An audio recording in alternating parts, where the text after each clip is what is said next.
இப்போ எனக்கிட்ட என்ன இருக்குது பாருங்கள், கணக்கில்லாத நாட்டுக்கோழி பண்ணை இருக்குது. அப்போ முட்டை என் கையில் இருக்குது. கணக்கில்லாத ஆடு இருக்குது, ஆட்டுப்பால் இருக்குது, கறி என்கிட்ட இருக்குது.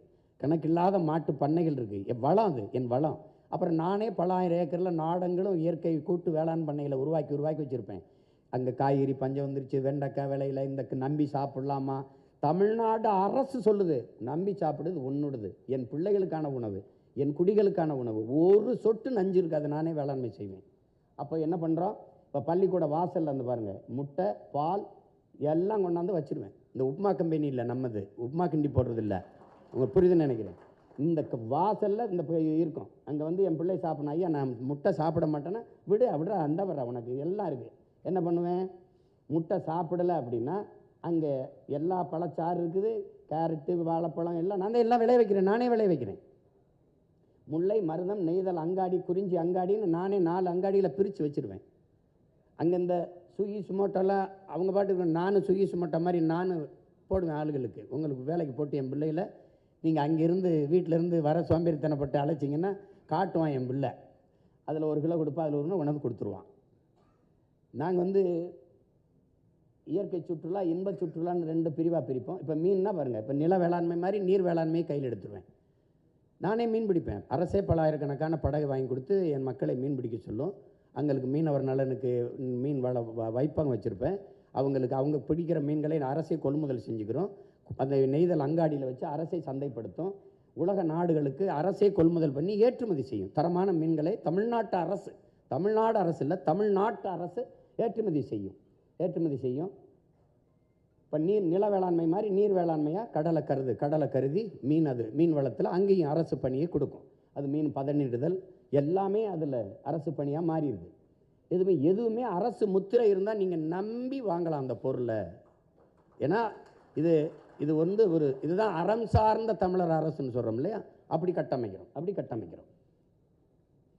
எந்த ஐயமும் உங்களுக்கு தேவையில்லை, அவ்வளவு தரமாக நம்ம கொண்டு வந்துடுறோம்.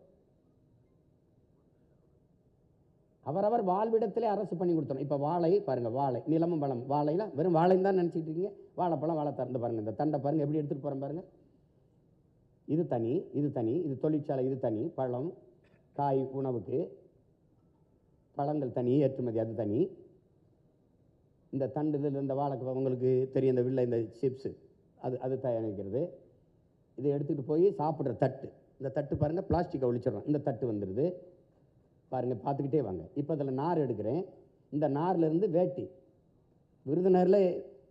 விருதுநகரில் தயாரித்து என் மனைவி கூட இப்போ வாழையில் பட்டு சேலை கொடுத்தாரு. அந்த பாருங்கள், அந்த சேலை அப்படி வாழை நார், வாழை பை,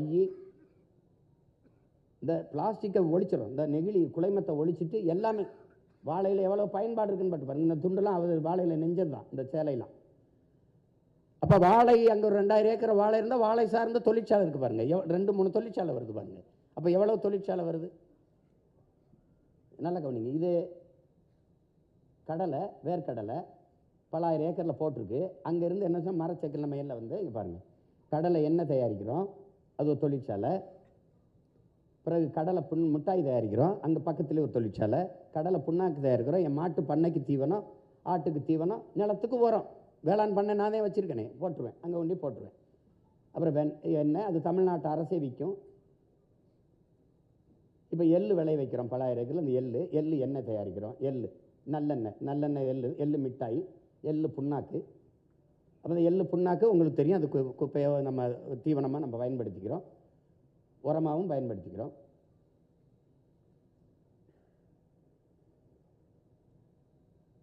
இந்த கற்றாழையை நீங்கள் கற்றாழைன்னு நினைக்கிறீங்க, அதுதான் மிகப்பெரிய இந்த முகப்பொழிவூட்டும் அந்த சாறுகள் இதெல்லாம் தயாரிக்கிறதுக்கு இன்றைக்கி பெரிய சந்தையாக இருக்குது. நீங்கள் ஒவ்வொன்றும் போட்டுக்கட்டினா வந்து கொட்டாங்கச்சி பல ஆயிரம் ரூபாய்க்கு போகுது, அடுப்பு கறி பல இதுக்கு போகுது.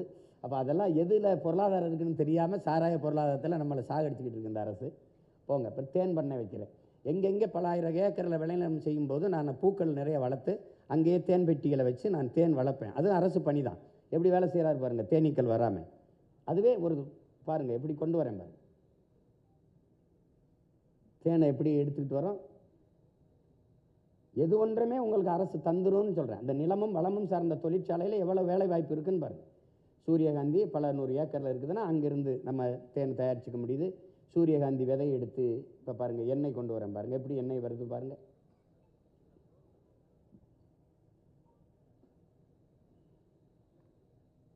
சூரியகாந்தி விதை எண்ணெய் வருது. இப்போ தென்னை சார்ந்த தொழிற்சாலை எங்கெங்கே இருக்குது? பொள்ளாச்சியில் இருக்குது, இல்லை நாகர்கோவில் இருக்குது, கன்னியாகுமரி, அது அங்கே தொழிற்சாலை.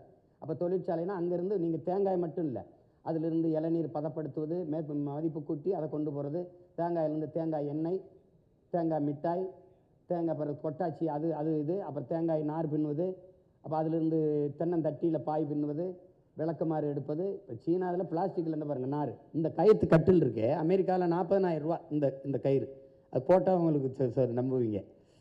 பாருங்கள் எவ்வளவு வேலை வருது பாருங்கள் அங்கே. அப்போ இது வந்து நீங்கள் என்னென்னா கட்டடமாக கட்டலை, ஒரு தகர இதை போட்டு கீழே இந்த ஃபால் சீலிங்கிற மாதிரி இதை போட்டு அதில் குளிர் விட்டுருவேன். ரொம்ப பெரிய செலவு இல்லை, டக்குன்னு நிறுவி விட்டுருவேன். போங்க. இப்போ பார்த்தீங்க, இது பார்த்தீங்க. இப்போ மூங்கில்னா நீங்கள் சாதாரணமாக நினைக்கிறீங்க, அதன் பயனை பாருங்கள், அது எவ்வளோ பொருளாதாரம் பாருங்கள், என்னென்ன வேலை கை செய்து பாருங்கள். மூங்கில் நாற்காலி, மூங்கில் கட்டில், மூங்கில் இந்த பாருங்கள் போத்தல், எல்லாமே அதில் நம்ம செய்ய முடியுது. இதுக்கு போகணும்.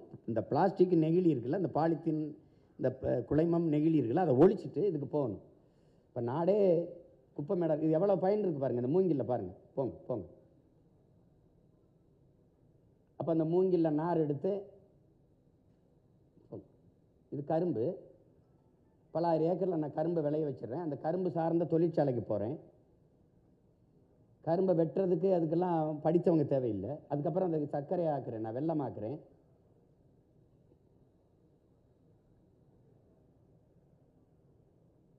அவங்க என்ன சொல்கிறாங்க, வெளிநாடுகளில் இருக்கிற நம்ம பிள்ளைகள் வந்து அந்த கருப்பட்டின் வெள்ளை கட்டி மாதிரி இருக்கிறத விரும்பலை, அச்சு போல் இருக்கிறத விரும்புகிறாங்கன்றாங்க. நான் அந்த அச்சை மாற்றிடுறேன்.